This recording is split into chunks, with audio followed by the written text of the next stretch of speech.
Hello, I'm Dee Dee Bass Wilbon, And I'm Dee Dee Bass Williams. and we are the Bass Sisters. We are so excited that you're here with us today. But before we get started, we'd like for you to take a listen to a quick video.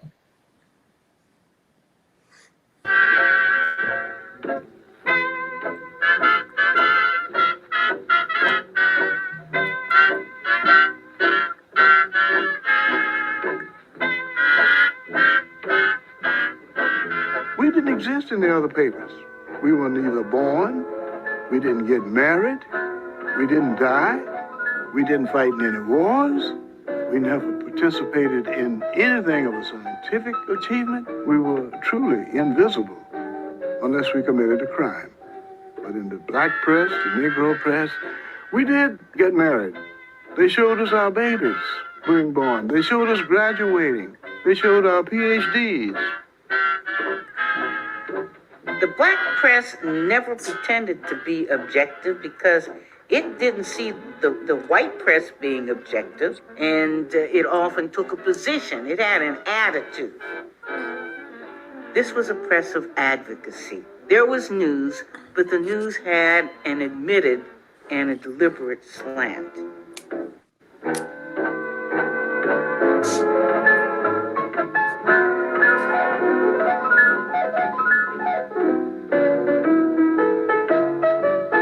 For over 150 years, African-American newspapers were among the strongest institutions in Black America.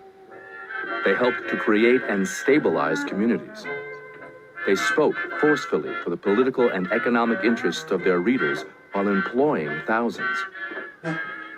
Black newspapers provided a forum for debate among African Americans and gave voice to a people who were voiceless. With the pen as their weapon, they were soldiers without swords.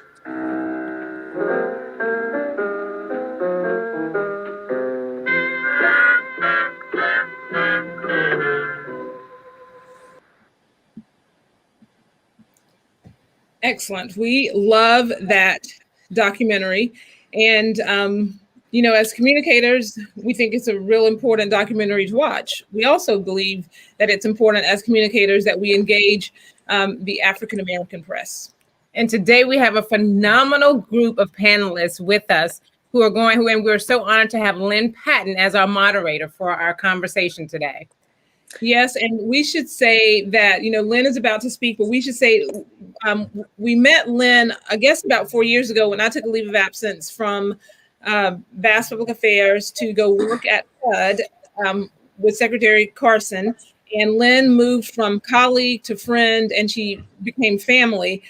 She is fiercely loyal and rose through the ranks in the Trump family from an assistant to what in essence became the chief of staff for the adult Trump children.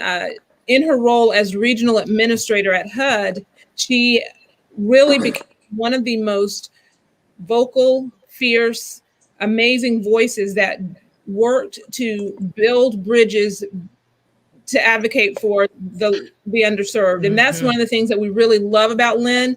She was able to build relationships on both sides of the aisle because she had one goal, and that was to serve the residents of low-income housing. And we love her for it. Our mom calls her General Patton. And so we're excited to introduce our moderator, Lynn Patton. Thank you so much, Dina and Dee Dee. And I love Mama Bass. She is one of my favorite people on social media.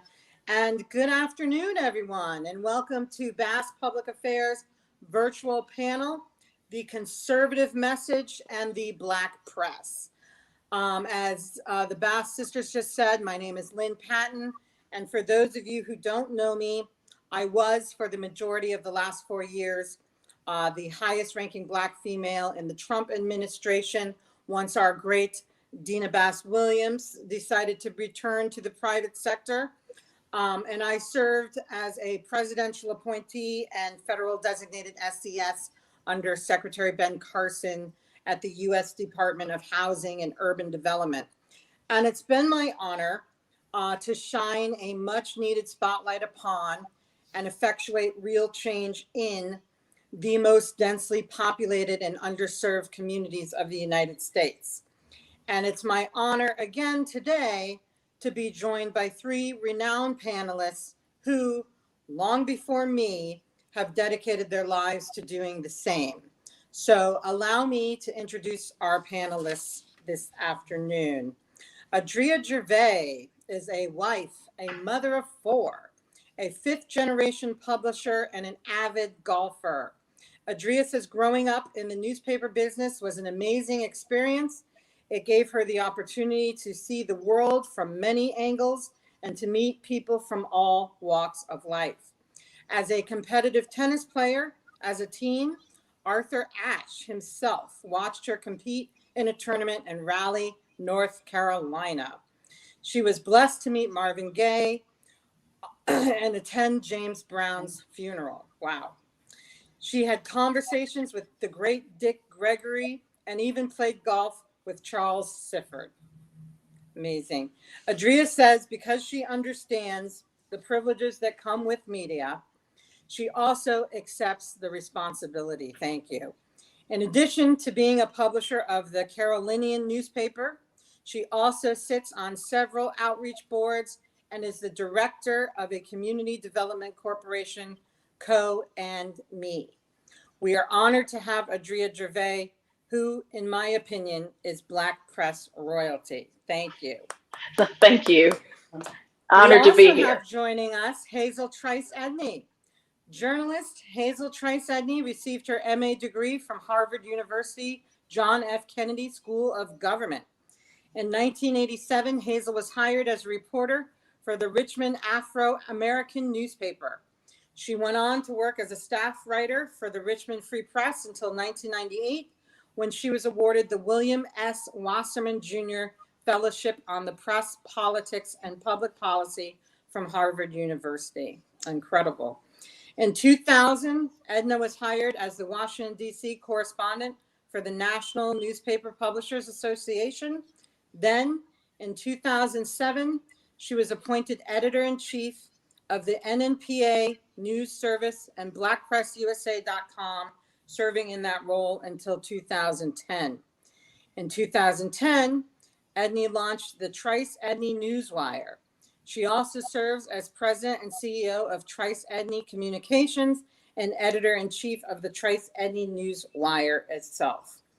Hazel represents one of the most respected names in national press making, sure that the voices and stories of African Americans are heard.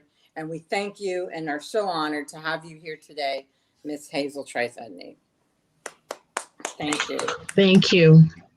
Paris Dennard, personal friend and longtime GOP political commentator, writer, consultant, and strategist with over a decade of private and public sector experience on all levels of politics and public relations. In addition to his political background, for the past 20 years, he has provided business development, brand, and image consulting. Paris has offered his unique perspective on every major national and global media outlet. Paris got his start in Republican politics in high school, quickly rising to the national stage. He worked on municipal, state, and national political campaigns, served in leadership roles for several councils and commissions, and has received a host of honors, awards, and recognition. Paris has attended every Republican National Convention since 2000. And I believe you even spoke at one, but we'll talk about that. In his current role as senior advisor for communications for the RNC, Paris is building avenues and relationships to ensure that the conservative message is shared in all segments of the media, particularly in the Black press. So, Paris, welcome. Thank you and pleasure to have you. I'd like to begin by opening up the floor to our esteemed panelists to say a few words and maybe share with us why it was so important for you to participate in this critical dialogue with us today. Adria, let me start with you. All right. Thank you so much for having me. This is amazing. I'm normally behind the scenes, so having the opportunity to share my passion and what we do is kind of new to me, as y'all can tell from my lovely background. But you know, I'm in the business of information and education. So anything that I can do to further our plight here in America and to level the playing field, that is my purpose and that is my reason for being here, to just see how I can contribute to moving us forward. Thank you, Adria. Very noble. Ms. Hazel, how about yourself? Well, I have remained in the Black press because I see the Black press as a calling. For me, it's not a job. It's never been a job. In 1987, when I started at the Richmond Afro-American, it wasn't for the money. It was because I saw that African-American people around this country were oppressed, and I did not see really a battlefield for that unless the Black press remained alive. And so although, I had gone to college and all of that, I decided, and I had opportunities at other newspapers, white newspapers, white owned newspapers, but I decided to stay in the Black press because I saw the Black press as the battlefield. I have watched Soldiers Without Swords for at least 15 times. My students just watched it. One of the things that my bio did not mention, and that is that I am an adjunct professor at Howard University School of Communications, and I teach multicultural media history. And so they have to know all things about the Black press. And so they just watch that film. We have Stanley Nelson, the filmmaker who made that. We have him on every class. And so it's just that I see it as a God calling, in a sense, to help to keep our people fighting on the battlefield for justice and equality and freedom. Well, thank you. That is very noble, and thank you for your contribution to Howard. Paris, why is today important to you to participate in this panel? Well, first of all, thank you to Bass Public Affairs for the opportunity. I think that it is important to participate in things like this because as someone who works at the Republican National Committee, I would say the mandate that was given to me by our chairwoman, Ronna McDaniel, was to ensure that the Republican message is reaching Black Americans everywhere that they consume news. And so when I was first hired on almost a year ago next month, the quest was to ensure that if Black Americans are getting their news from Fox News, from MSNBC, from Black radio stations like WHUR here in DC, if they're getting their news from the Black News Channel, or if they're getting it from Fox Soul TV, be there, be present. Mm-hmm. Additionally, the mandate was if the Black community is getting their information from traditional newspapers, make sure our message is there. And the last point was if they're getting their news from traditionally Black-owned newspapers known as the Black press, make sure that we're there. And so I have done that in my capacity at the Republican National Committee through this entire time, whether it's my own op-eds or if it's op-eds written by the chairwoman herself or the co-chair or other Black Republicans or Republicans in general at the RNC or other places, ensuring that the Black press did have access to the RNC, not just through the 2020 campaign, but as we see right now, going into the midterms and beyond, ensuring that we are still present. Because again, the chairman was very clear. She wanted to make sure that what we were doing, our message, our information, our points, our conservative values were getting to Black Americans wherever they got the news. And if that meant the Black press, meaning newspapers, we had better be there, and we have. Thank you, Paris. Excellent. And, this might be an extremely redundant and very fundamental way to start off, but, and some of you have already touched on what I believe is a definition, but we hear the term all the time. And Hazel, if I may start with you, explain to those joining us, what exactly is the Black press? And how would you, for example, explain that to your incoming students at Howard? Well, I've tried. In 1827 in New York City, the New York City represented the highest number of free Black people and educated Black people at that time in our country. And they knew what was going on in the rest of the country, enslavement. And so they decided, they came together in the home of Mr. Boston Cromwell, and they decided to start a newspaper that their ability to write and to read and to communicate to the vast white world and to Black people down south, where they smuggled Black newspapers through Pullman cars. Those newspapers, the first of which was Freedom's Journal, which you heard about in Soldiers Without Swords, those newspapers are still existing today.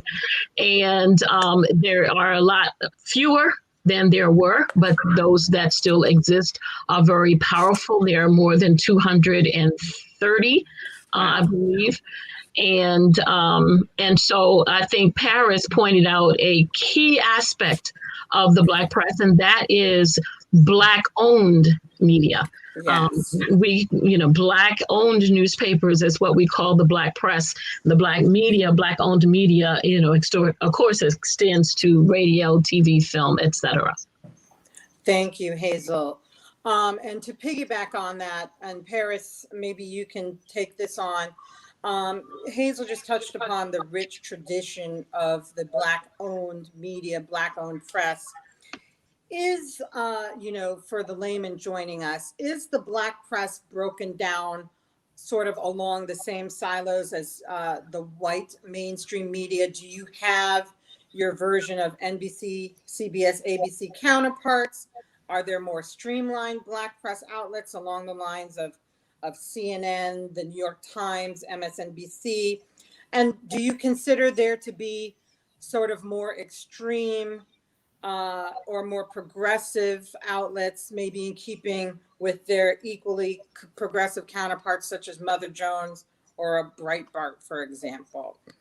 Or is Black press all encompassing under one umbrella? No, I won't get too political, but I will just say that even the Black press is not monolithic in thought.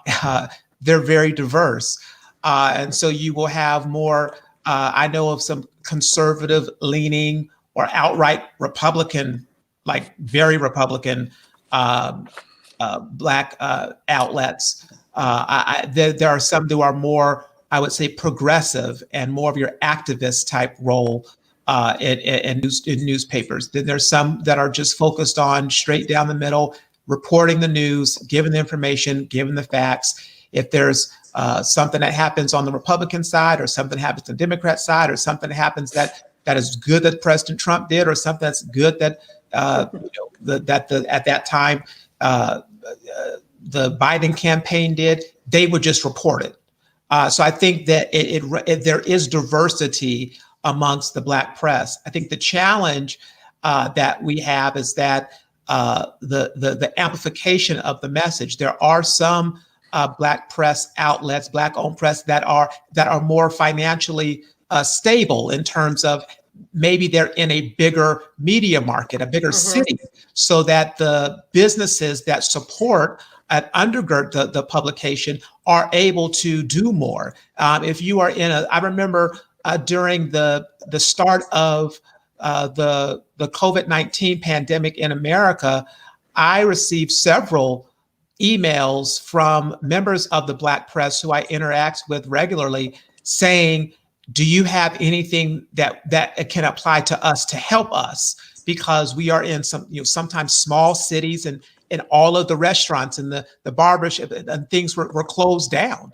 Right. And they were struggling. And so I was able to give them information at that time. It was about the PPP program, because they didn't realize that they actually qualified for PPP. And so I think that's the one thing I would just end by saying is that there's some that are bigger. There are some that are more have a national recognition. LA Sentinel, just as an example, a lot of people have heard of LA Sentinel across the way. The Philadelphia Tribune, Philly Trib, might have more of a national presence because of where it is about the media market, right? Big city, touching Maryland, Virginia, DC, things like that.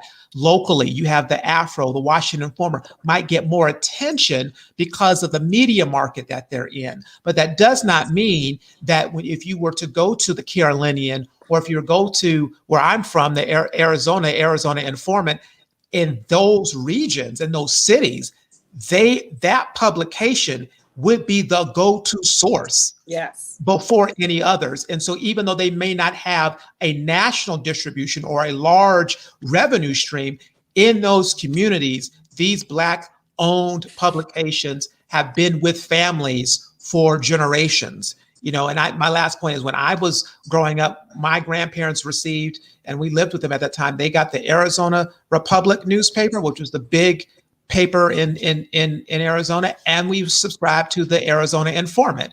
We got both. We read both because it was important to get to see what everybody else was getting. But from our community, like the video said, when it came to who got married and who died and what churches were active, and the religious editor, that was my favorite section, knowing all what happened to church anniversary, pastor anniversaries, all those things.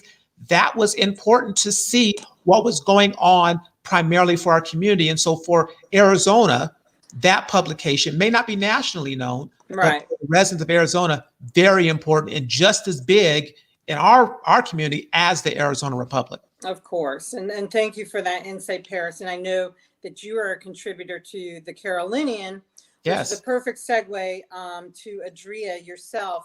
What does Black Press mean to you? And as a publisher / owner operator of the Carolinian, what are you hoping to achieve in that vehicle? I know you said information and education are your priorities earlier, and is that what you're trying to accomplish in this area of the Carolinas? Well, for me, a Black newspaper is basically democracy. You put into it, if everyone in the community puts into it, then everyone in the community gets out of it. Everyone can be represented fairly. And that's kind of how we approach our information here at the Carolinian.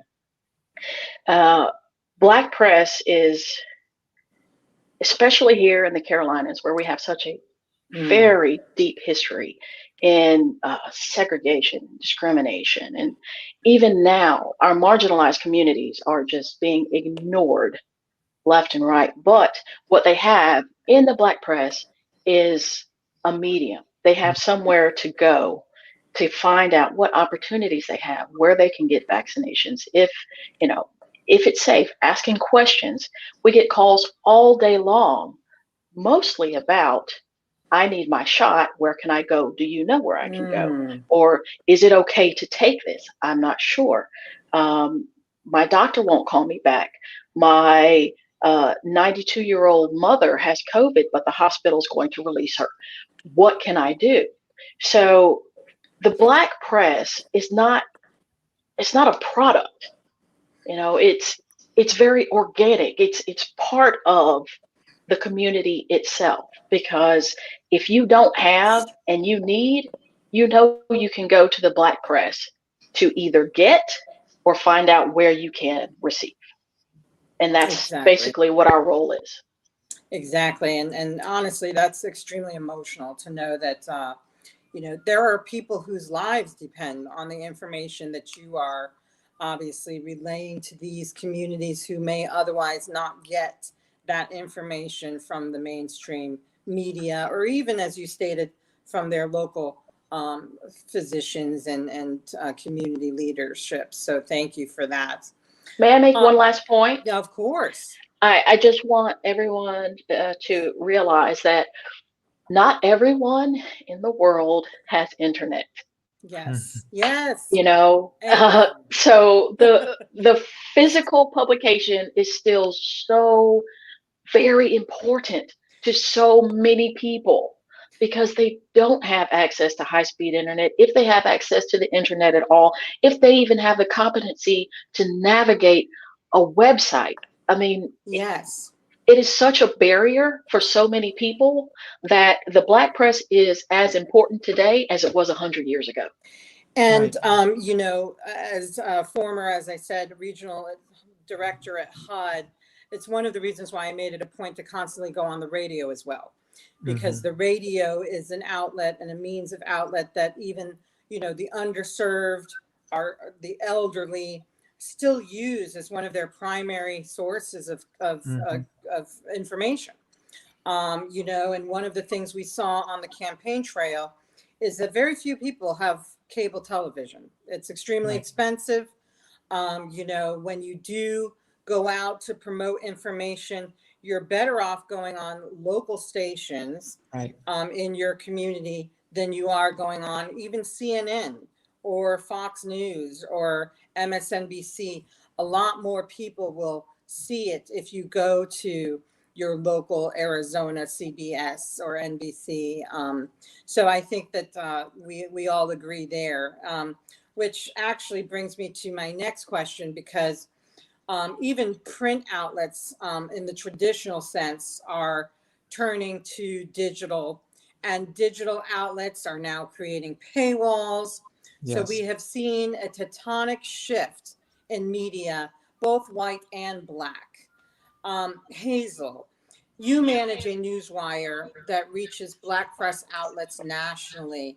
How are Black newspapers surviving the intense transformation taking place in the media landscape at large? Well, there are quite a few of them that have turned to all digital. Chicago Defender, Atlanta Daily World, etc. And they're doing quite well at it because they have such long histories.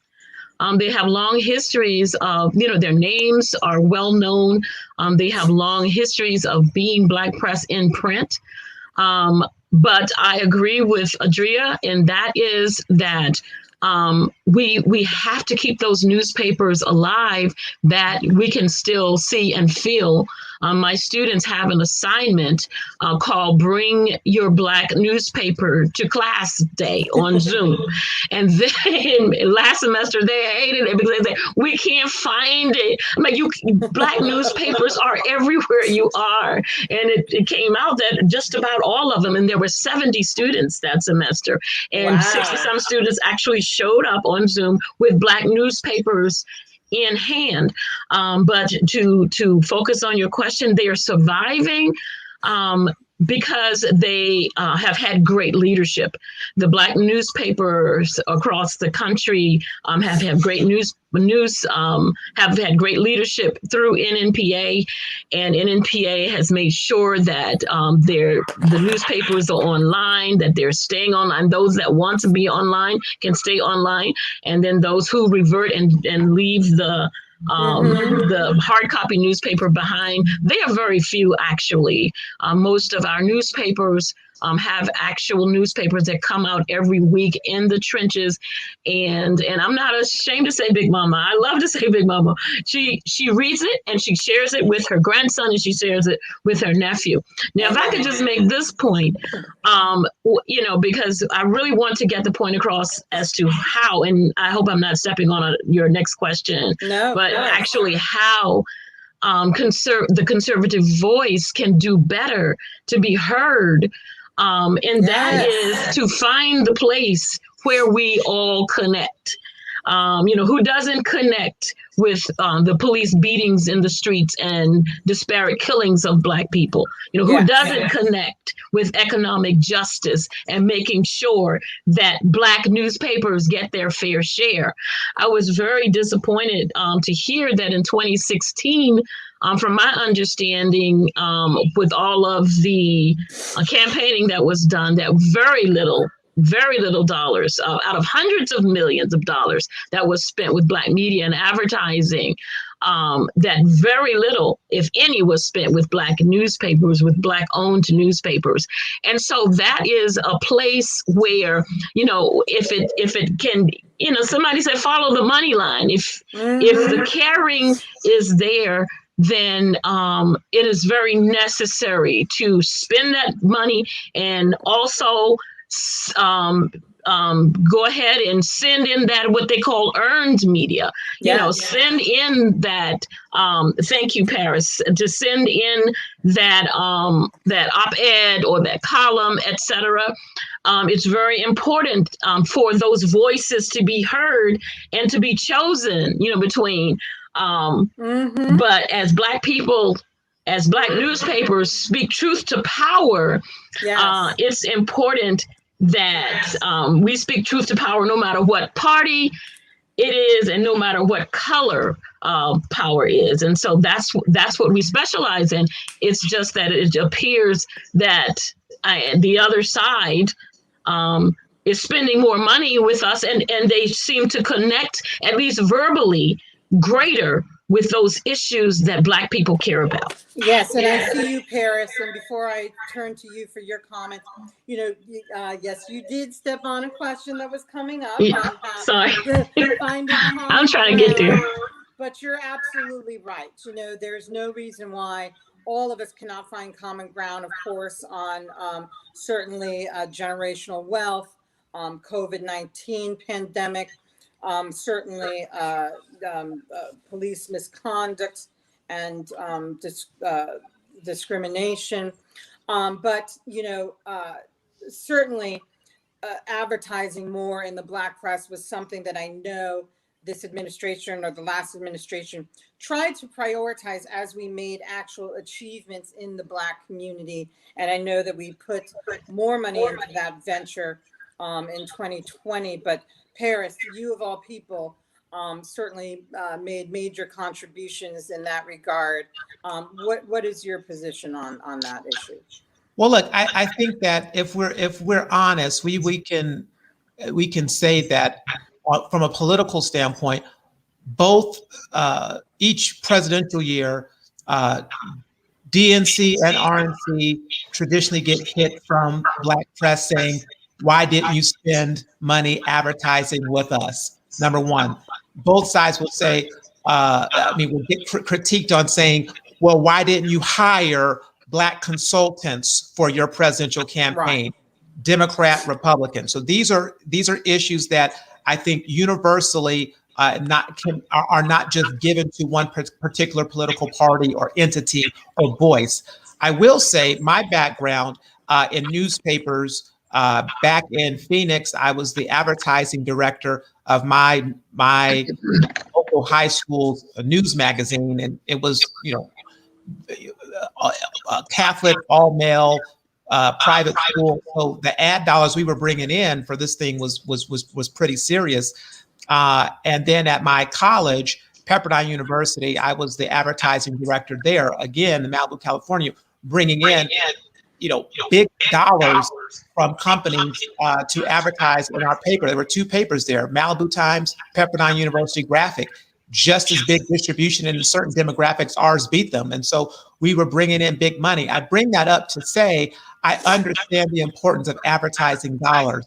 Yes. And that's why I said during the COVID-19 pandemic, when you have businesses shut down, or when you have businesses having to operate on a reduced capacity, and then you have their clients, their streams of their revenue have been cut back. The first thing that goes to get cut, advertising dollars.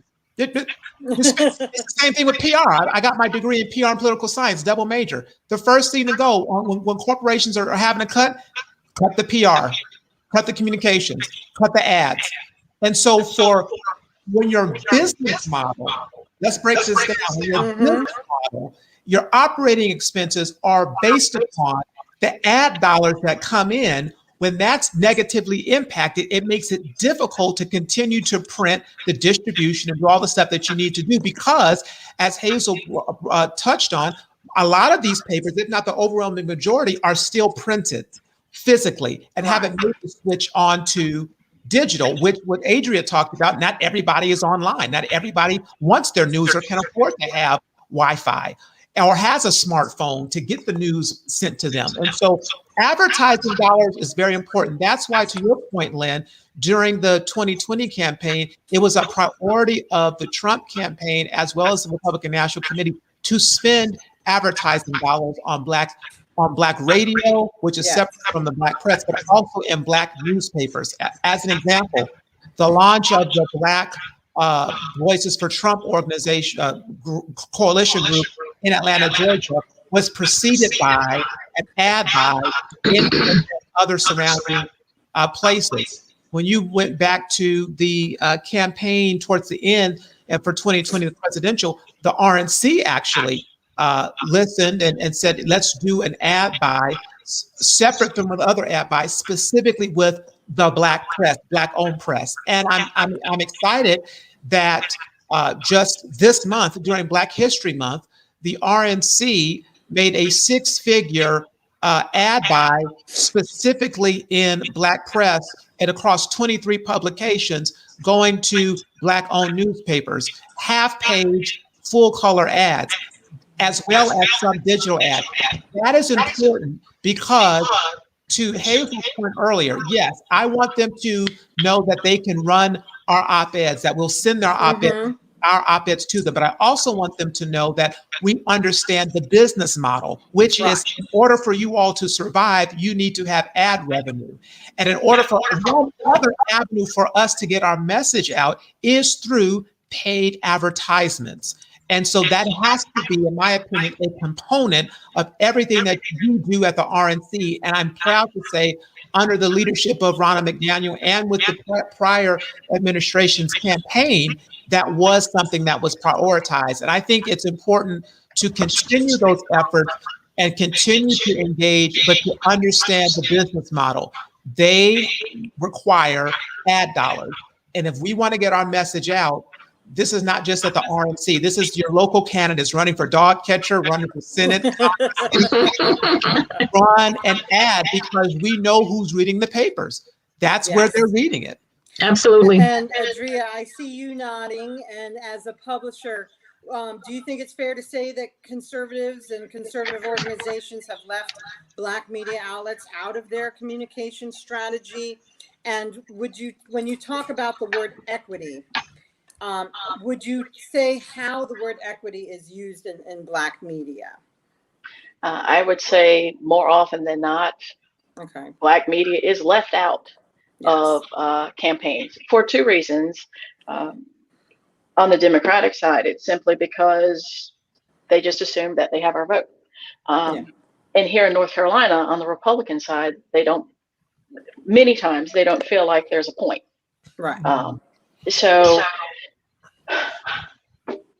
one thing that the Carolinian has been pushing so hard for over the past 5 years is more open-mindedness. We are one of those newspapers that's right down the middle, like you were discussing, Paris, and we present both sides, because if you don't have the information, you cannot make an informed decision. Equity in Black press, or equity in advertising in the Black press, I don't know that we'll ever get there. And the reason I say that is, and I'm only speaking for North Carolina, but the majority of the politicians in our state are white men. They don't always, people don't always see the value in the Black press because they don't see the value in the Black press's readership. So unfortunately, if there's no value perceived, then there is no reason to pay for it. And that's too often what has happened on an advertising standpoint. Would we like to get there? Absolutely. But there are going to have to be a lot of conversations had to show the value of our communities and why everyone from governor to dog catcher needs to reach out to our communities for our support. Because if you don't ask for it, you won't get it. That's I very could, true. may I hone in on that? Of That's course, such an Hazel. excellent point. Please do. The first Black newspaper, Freedom's Journal, had an editorial on its front page, and the best known line from that editorial was, "We wish to plead our own cause. For too long have others spoken for us." I think one of the biggest places where the Black press has dropped the ball is that we have not fought hard enough for ourselves. We are fighting every week for Black people across this country, for justice across this country. We have impacted through the Double V campaign of the 1940s, and we still got it carrying on today, maybe not in the same name. That is, making sure that we have victory against anti-democratic regimes in across the seas, fascism, etc., and that we have victory against racism and white supremacy here at home. And yet we don't fight for that victory within our own pages and making sure that we have those advertising dollars, whether they're political or whether they come from the federal government. And I think that's the greatest place where we've dropped. We need to sue. We need to go after the federal dollars like the Black farmers did. Yes. There absolutely needs to be, some kind of joint lawsuit saying that you have discriminated against Black newspapers and you have not treated us fairly. And I think that if we came out with that and fought the Double V campaign in that regard, then they would hear us. Like I said, speaking truth to power, no matter what color, no matter what party, etc. We're fighting, we're speaking to. And I think that's crucial. Yes, Congress seems to bail out a whole bunch of industries, and maybe it's time to do that for the Black press as well. I do want to play devil's advocate before we turn to viewers' questions, though, and just say, that the flip side of the coin is how Black newspapers and publishers and Black press and reporters receive conservatives. We've all seen headlines that are extremely partisan. Recently, there was a News One headline that read, "Tim Scott shines Trump's shoes one last time with vote to acquit for the impeachment." These are not just from opinion writers. These are straight news journalists. And so understanding that these headlines, of course, are more anecdotal than scientific, however, they express how many conservatives feel they are covered in the Black press and probably by the mainstream media in general. Do you think it's fair to say that a conservative paper would ever say the same about Vice President Harris? And if they did, the kind of backlash they would receive. And so with that said, is there a reluctance on the part of conservatives to engage Black media outlets? And maybe, as you touched upon, Hazel, before, what is the best way to begin building that mutual trust? And Harris, maybe this is a good one to start with you. Sure, I will look. Yes, Black conservatives or Republicans are not, in my opinion, treated the same as not across the board in the Black press. With a lot of headlines that are and the way things are written that I would take issue with. Things have been written about me. I've taken issue with them and had to force retractions and corrections. But I think that, is it harder to place one of our op-eds with a Black news outlet than it is with a non-Black press outlet? Yes. But I do think that the chairwoman just wrote for the RNC an op-ed on Black History Month. It ran in the Jacksonville Free Press, the Afro, Truth USA, and possibly another one. And in the op-ed, it essentially said, when you cover or talk about Black History Month, you can't exclude the contributions of Black Republicans, because it seems as if there are no Black Republicans present day or historically who did anything for our community. So then you have a generation that believes that Black conservatives or Black Republican elected officials don't exist. And if they do exist, they don't do anything to help our community. Then that is the furthest from the truth historically, and it's the furthest from the truth today. So I think that to be honest with you, Lynn, yes, there are publications that will run our op-eds and will give us voice and will ask for a comment and will run it as is. But I think that is not the standard at this time. But I believe what we have to do as conservatives is continue to engage, continue to send the information, continue to be available, continue to send the op-ed, and say, if you have questions, ask us. When you get invitations, we'll show up. And that's what I have done. That's what the chairwoman has done. And it's an intention. You have to be intentional in the engagement so that they will know that we are here to engage and help educate your audience, but we want the opportunity. We have to ask for it and have to be present. And I think hopefully they will be receptive and they will run it. And that's why when the Carolinian asked me to write an op-ed, and let's just be very clear, I'm not being paid by the Carolinian. and if I would have known how difficult it is to write a weekly op-ed, I probably would have said no, because I each week I'm like, oh my God, 8 words. I much respect to everyone who does it, but I do it because it's an opportunity to express a conservative Republican opinion in a newspaper that I don't think you should, that you so if I would have said no and then critiqued all other Black press, I would have been, in my opinion, a hypocrite, because I would have been given the opportunity and would have said, no, you're not paying. No, it's not worth it. No. And so when I do get invites from Black press, if I can do it, I will be there and I will show up, because I think that's the way we change the narrative about who we are and what we do and who we represent and I can tell my story. Lynn, you can tell your story. Right. And Bass Public Affairs, they can tell their story, and then you can get a better understanding of the background and the perspective and how we come to these conclusions as people who are committed to our country, committed to our people, committed to our community, but also committed to our party. May I jump in here? I'm sorry, go ahead. May I jump in here? Yes, Hazel. I just want to, whenever I see a teachable moment, I've got to jump in there because Paris has made some great points. However, I think it's important to know that one of the reasons that Black newspapers often, and I was editor-in-chief of NNPA. I worked for NNPA for 10 years. Black press has been my life. And so I know this.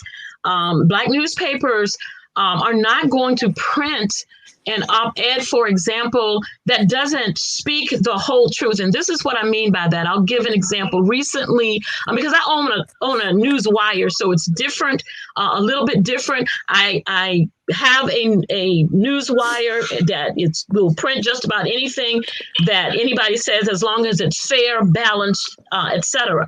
Then people can send me information to be sent out. That is national news releases. That's another part of the business. Not that I'm doing a commercial here, but okay. But this is the point. When you send me an op-ed like was done recently, that it was all Black Republicans, and I loved the fact that they sent me this op-ed to send out. I sent it out pro bono. It was after the January 6th insurrection. And it spoke about democracy and how horrendous this was, etc. But there was one thing missing. I sent it out anyway, but there was one thing missing. I would not have put this on my Newswire, and that's why I didn't put it on the Newswire. I sent it out. The reason that I had questions about it is because it did all of that without speaking about Trump. It did not speak of Donald Trump. It simply talked about how horrendous the January 6th insurrection was. And so we see those kinds of, we see that kind of conservative column all the time, where you will only go but so far. not to offend. You're Black and you believe what you believe, but yet you won't offend the party, the vast white party line or the vast white tent. You refuse to offend that. And that is one reason that I don't often invite a Black Republican to write anything, because I don't believe that they are able to go that far. Not that they have any kind of strings attached, but it was like one newspaper in South Africa said during the World Conference Against Racism, when Colin Powell was not allowed by HW to Bush to go to the World Conference Against Racism, they put up one of those. I was offended as an American, but it was truth. They had him chained to the White House saying, "Massa, can I go?" And so that is how largely how Black conservatives are seen. We love Colin Powell, of course, but that was I'm sorry, because it was the party that was holding him back. And that's how we perceive Black conservative Republicans. And as a Black conservative myself, and Hazel, thank you, and Adria, thank you. And again, I'm only playing devil's advocate, but I think it's fair to say that we see sort of a whitewashing of narrative on both sides of the aisle. President Biden obviously just made some very controversial remarks about minorities and being unable to use and access the internet. However you might perceive those, do you think you see the Black press criticizing him? And again, would there ever be a headline that Vice President Harris is shining President Biden's shoes? Adrina, what say you? Yeah, and the Carolinian. and Trice, Edney, Newswire. Absolutely. Yes. I mean, we just print the news. So if that is exactly what's happened, and believe me, we've been criticized plenty for not jumping on the bandwagon and throwing up the pom-poms. That's not our job. Our job is to print the news. So if this is what's happening, you might be mad, but that's what we're going to report, because that's our job. Yes. Can I jump in really quickly here? I just want to address something that Hazel said. And again, first of all, we know that Hazel's got to teach at 2. We are trying to be mindful of everyone's time. I just wanted to jump in really quickly because the release, and we're so grateful always to Hazel and NMPA and Black Newswires in general. And the release that we sent, there's a group of us, a part of the family. We sent a release. But in the same way that the white community is not a monolith, the Black community isn't a monolith either. So we wanted to make sure that we were very clear on what happened on January 6th, right? And so Dee Dee and I individually wrote our own comments about the president specifically. And it was so harsh, we believe, that we couldn't even submit it to any publication because we use language that we generally don't use publicly, but you can find it to me.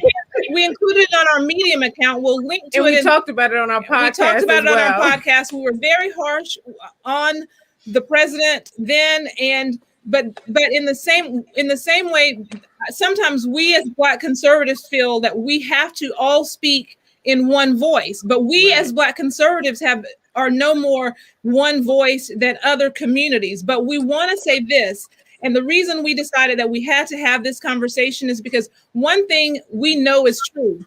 We as conservatives can't leave any ground untilled. We have to be everywhere. We love Lynn because she's an influencer in social media. We love Paris because whenever you want someone to do a media hit, the last moment or 2 weeks at a time, we call Paris because we know that he is ready to share the conservative message. And for us, we believe we are so passionate about the marketplace of ideas. And and this is our arrogance, we believe that when the conservative solutions are shared, they are the better solution. So we're not afraid to engage the Black press. We're not afraid to engage mainstream media.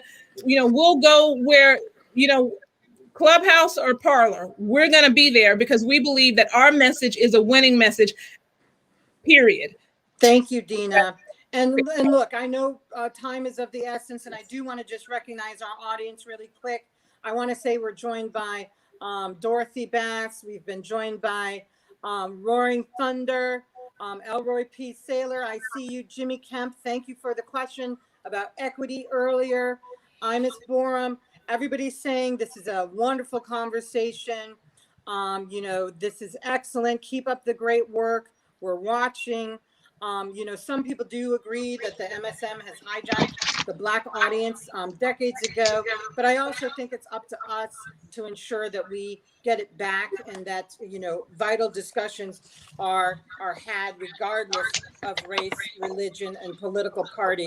We all have a responsibility to report the facts. I'm going to give you guys one last time to go around and give closing remarks. Adria, let's start with you. Well, mine's really simple. Support your local Black newspaper. I love it. Absolutely. I ditto that. I hear you say that Elroy is on. Angela Saylor has done some pieces that we have run, that we have e-blasted, but that we've also put on the Newswire because they are across the board. Educational justice, HBCU justice, etc. Those are the kinds of issues that we can all agree with. But I say to you, not just support Black newspapers, but support justice and speak truth to power. Black conservatives, no matter what color or party power is. Thank you. And Paris, the final word. Look, I practice what I preach. I subscribe to the Carolinian out of my own pocket because I have found them to be fair and objective, and I appreciate it. I support, and I put on my Twitter account when I see Black news outlets running the things that we do because I want to give them the credit. I want to make sure people know these Black press outlets are supporting conservative opinions and allowing our voices to get in their papers. And I want my audience to do it. To see that, I will always advocate for the Black press, and I will continue to do so because it's an important way for us to move the needle for information and education about what conservative values and conservative principles mean. But I would also challenge the Black press. Be more open to receiving Black conservatives and Black points of view, even if it's more challenging to what you might personally believe, because we are not a monolith in terms of a community. And historically, we were once conservative and Republican. And I think you'd be surprised at how many subscribers actually are Republican and how many more people want to advertise if they knew that you were objective and would run and support Black voices from a conservative Republican standpoint being in your publications. And so I think when we say, Black conservatives speak truth to power, Black newspapers be willing to have a Black voice speak truth to power to a Democrat as well, because balance is all we ask for. Fairness is all we ask for. Objectivity is all we ask for. And I think that if we are able to do that, we will have a more informed electorate, a more informed Black electorate to move the needle, to make sure that people get that go to the polls are educated and have a full understanding and appreciation of both sides. And that is all I think anybody on the Republican side wants, is fairness and objectivity. And I can only speak for the RNC in saying we will continue to engage with Black press across the country because it's important, it's a priority, and we're going to be intentional about it. And I believe it's going to move the needle. And what I'd like to see is, when you're engaging the Biden administration and holding them accountable for funding HBCUs, that it mentioned the fact that the last administration had given more money than any administration before it to that same, HBCUs. So, that's just something that I know would be reported about the Obama administration. So we just ask, obviously, that facts are reported, that things are equal, that censorship, is frowned upon by both sides of the aisle. There's a difference between censorship and, of course, hate speech. And I think it's important for us to make that distinction on these platforms. I really it's been the honor of my life to interview all three of you. You are trailblazers and pioneers in this industry. It would not be where it is today without you. I know that, in the Soldiers Without Swords, it says that the Black press is referred to advocates for the Black community. We know the civil rights movement owes a tremendous debt of gratitude to the Black press. And so I hope we leave today knowing that, in this climate, it's more important than ever that the Black press continues to be an advocate for real journalism. What say you, Bass sisters? And we'll wrap it up. Absolutely. Thank you so much. We, of course, 100% agree. We know that our time is, we need to wrap up. We just want to say thank you. For those of you who do not know it, Bass Public Affairs is the nation's premier public affairs firm dedicated to bridging the divide between the conservative movement, millennials, minorities, and women. And it's not because we're the only public affairs firm dedicated to the divide between the conservative movement, minorities, and millennials. And our motto is always attack policy, not people. We thank each of you for joining us today. We really do appreciate it. And we hope Thank you so much. wonderful afternoon. Thank you, everyone. Thank you. Thank you.